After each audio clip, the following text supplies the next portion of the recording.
आम लोग पार्टी ने कूड़े की सालगिरह का केक काट दिया है। एक साल गुजर जाने के बावजूद कूड़े के पहाड़ लगे हुए हैं। आम लोग पार्टी जगह जगह गंदगी के ढेर होने के बायस शहरी बीमारियों में मुब्तला होने लगे हैं।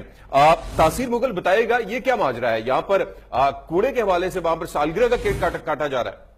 ऐसा है शहर में अनोखी सालगिरह को जो है देखने को मिली। आम लोग पार्टी के ने कूड़े की सालगिरह का केक काटा। एक साल गुजरने के बावजूद कूड़े के पहाड़ लगे हुए, वहां पे जाके उन्होंने केक काटा। उनका कहना है लोग जो अपने बच्चों की सालगिरह मनाते हैं, बच्चे अपने वालिदैन की सालगिरह मनाते हैं, लेकिन यहाँ पे कुछ जो है अनोखा देखने को मिला। आम लोग पार्टी की तरह से कूड़े का केक काटा गया और खिलाया भी कूड़े को गया, जहाँ पे आम लोग पार्टी के जो है कारकुनान जमा थे। उन्होंने हुकूमत के खिलाफ जो है शदीद नारेबाजी भी की। उनका कहना था कि गुजरांवाला को फूलों का शहर बनाने का वादा किया था, लेकिन इसको जो है कचरा कुंडी में तब्दील कर दिया गया है। एक साल हो गया है, हुकूमत जो है सिर्फ बातें कर रही है, कूड़ा ना उठाया जा रहा है। जो है रोड जो है ट्रैफिक के लिए बंद होते जा रहे हैं कूड़े की वजह से।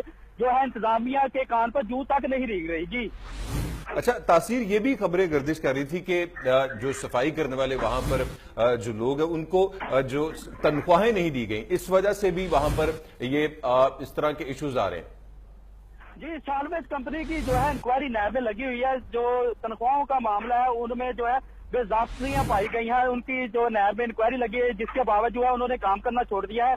जो अपना डीसीओ का कहना है कि डीसीओ ने 5 दिन की मोहलत दिया कूड़ा उठाने के लिए, जिसका तीसरा रोज है, 2 दिन बाकी है। 2 दिन के बाद जो फैसला किया जाएगा कूड़े का क्या करना है। जी ठीक है, 5 दिन की मोहलत दी गई है। बहुत शुक्रिया तासीर मुगल हमें इस हवाले से अपडेट कर रहे थे।